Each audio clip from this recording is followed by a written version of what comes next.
Hello guys, তোমরা সবাই কেমন আছো? আশা করছি তোমরা সবাই ভালো আছো। তো অনেক দিন পর চলে এলাম তোমাদের সঙ্গে একটা সুন্দর ভিডিও শেয়ার করতে।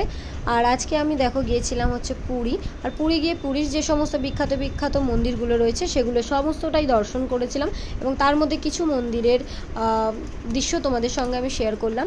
তো প্রথমেই যে মন্দিরটা আমরা গিয়েছিলাম তার নাম ছিল হচ্ছে বিপত্তারিণী টেম্পল। আর এই মন্দিরটাতে হচ্ছে কালী মাতার পুজো করা হয়, এবং তারপরে আমরা চলে গিয়েছিলাম আমাদের পরবর্তী মন্দিরে। তো দেখো এখানকার রাস্তাঘাট কতটাই সুন্দর। আর বলে রাখি, এখানকার যে সমস্ত মন্দির রয়েছে প্রত্যেকটা মন্দিরেরই ভেতরের যে কারুকার্য সেটা অত্যন্ত সুন্দর এবং খুবই নিখুঁতভাবে করা, যেটা কাছ থেকে না দেখলে বোঝা যাবে না। তো পরবর্তী মন্দিরে গিয়েই আমরা জুতো খুলেই ভেতরে প্রবেশ করেছিলাম। তো এই মন্দিরটার ভেতরে অসংখ্য ছোট ছোট মন্দির রয়েছে, এবং এখানে শুধুমাত্র যে এক দেবতার পুজো করা হয় এমন নয়। এখানকার যে সমস্ত ছোট ছোট মন্দিরগুলো রয়েছে সেই মন্দিরগুলোতে বিভিন্ন আরাধ্য দেবতাগুলো বিভিন্ন ধরনের ছিল। সমস্ত দেবদেবীগুলোই আর কি আলাদা আলাদা ছিল। তাদের মধ্যে যেমন রাম, সীতা, রাধাকৃষ্ণ, শিব, তারপরে হচ্ছে জগন্নাথ দেব, হনুমানজি সবাই ছিলেন। তো এই মন্দিরটা আমার ঢুকে খুবই ভালো লাগছিল। প্রথমে তো ভাবছিলাম যে পুরো ভুলভুলাইয়া মনে হচ্ছিলো যে কোথায় যাব, কোন দিকে যাব কিছু বুঝতে পারছিলাম না। তারপর একটা একটা করে মন্দির দেখছিলাম। তো এখানে এসে প্রথমে আমার দাদা, বৌদি, মা সবাই একটু ফটো তুলেছিল। তারপরে আমরা চলে গিয়েছিলাম দেখো পরবর্তী মন্দিরে। এখানে ছিল রাম সীতার মূর্তি, এবং সেখান থেকে আমরা চলে গিয়েছিলাম অন্য আর একটা মন্দিরের উদ্দেশ্যে। এবং যেতে যেতেই দেখো এই বাসনগুলোর দিকে চোখে পড়লো। আর এই বাসনগুলো হচ্ছে ভগবানকে আর কি যে ভোগ দেওয়া হয় সেই ভোগের বাসনপত্র। আর একটা জিনিস দেখো, এখানে হনুমানগুলো দেখতে পেলে কি তাড়াতাড়ি করে উঠে যাচ্ছে। এখানে ভিডিও করছিলাম যখন আমাকে সবাই বলছিল একটু ফোনটা সাবধানে রাখিস যাতে ফোন না নিয়ে যায়। আর এই মন্দিরের সব থেকে আকর্ষণীয় স্থান আমার এই জায়গাটি লেগেছে, যেখানে রাধাকৃষ্ণকে দোলনায় দোল দেওয়া হচ্ছে। তো এই জায়গাটা এসে আমি প্রায় 10 থেকে 15 মিনিট দাঁড়িয়েছিলাম এবং এক ঠায় তাকিয়ে তাকিয়ে দেখছিলাম। আমার খুবই ভালো লাগছিল। এই জায়গাটায় একটা আলাদা রকম মানসিক শান্তি অনুভব করছিলাম। তো তারপরে আবার অন্য মন্দিরের উদ্দেশ্যে যাচ্ছিলাম। আর এখানে প্রচুর আর কি আম গাছ রয়েছে, আর সেই আম গাছের পাকা আমগুলোকে খেয়ে খেয়ে হনুমানগুলো আধা খেয়ে খেয়ে পুরো ফেলে রেখেছে। এখানে প্রচুর ফলের গাছ রয়েছে, আমরা আরও বিভিন্ন সাইড আর কি ভ্রমণ করেছিলাম। তো সেই সাইডগুলোতে দেখছিলাম যে বিভিন্ন ধরনের ফল গাছ রয়েছে, লিচু গাছ, আম গাছ রয়েছে।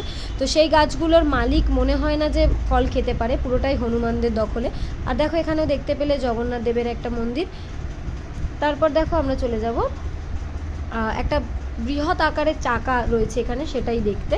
এই চাকাটিকে যত ভক্তবৃন্দরা এখানে আসে তো সেই চাকাটিকে ঘোরায়, এবং তার পাশে একটা ঘন্টা ঝোলানো রয়েছে, সেটাকে বাজিয়ে নিজেদের মনের আশা হয়তো কোনো কিছু চাওয়া পাওয়া সেগুলো আর কি বলে। তো যাই হোক, তো আমাদের মধ্যেও যারা ছিল তারাও ওই চাকাটিকে ঘোরানোর চেষ্টা করেছিল। প্রথমে আমার বর গিয়েছিল, তো তারপর গিয়েছিল আমার মা। যেহেতু আমার মায়ের গায়ে একটুও জোর ছিল না, চাকাটা প্রচণ্ড আর কি প্রেশার দিয়ে ঘোরাতে হয়, সেই কারণে আমার মাকে আমার বর একটু সাহায্য করে দিচ্ছিল। দেখতেই পাচ্ছ এই চাকাটা পুরোটাই আর কি কাঠের তৈরি, আর এর গায়ের কাজগুলোও খুব সুন্দর করা।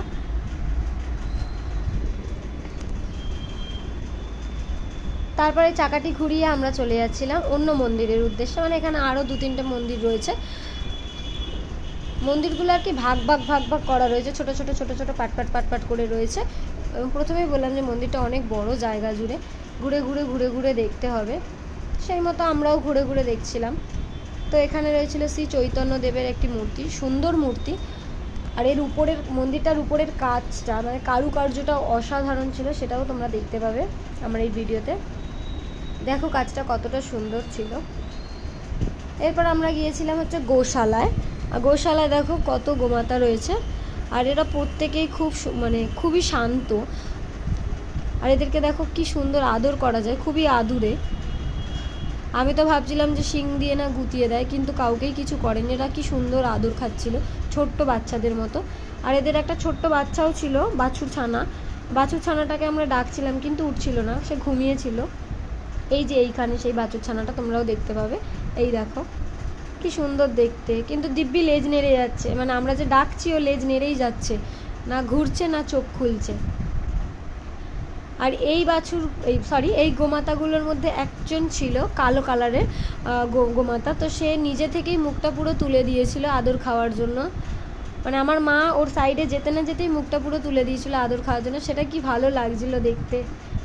প্রত্যেকের শিংগুলো কি বড় বড়, কিন্তু কাউকেই গুতাচ্ছিল না, কি ভালো।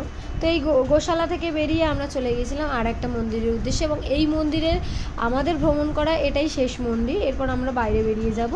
তো দেখো এটা হচ্ছে সেই মন্দিরটা, এখানে অনেকগুলো আর কি শিবলিঙ্গ রয়েছে, প্রায় 108 বা 118 এরকমই কিছু বলেছিল পণ্ডিত মশাইগুলো, কিন্তু অতটা মনে করতে পারছি না, ভুলে গিয়েছি, কারণ প্রত্যেকটা মন্দিরে ঢোকার আগেই এই মন্দিরগুলোর বিষয়ে পণ্ডিতগুলো আর কি বিস্তারিত বলছিল, কিন্তু সেটা মনে রাখা সম্ভব নয় যেহেতু এতগুলো মন্দির। তো এরপর আমরা চলে গিয়েছিলাম হোটেলে। দেখা হচ্ছে পরবর্তী ভিডিও।